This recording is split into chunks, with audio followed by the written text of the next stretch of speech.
Nga po mga guys, ayan nga po pala dyan. Ang sarap po talaga dito, mapresko po mga guys. At nandito nga po pala kami ngayon sa may bukid nga po pala mga guys.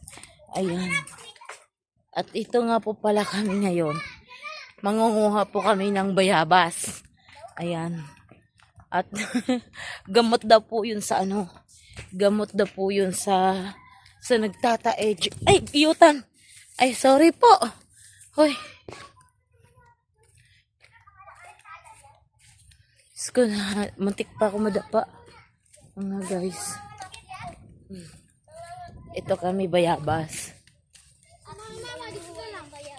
Bakit? Dito ka lang.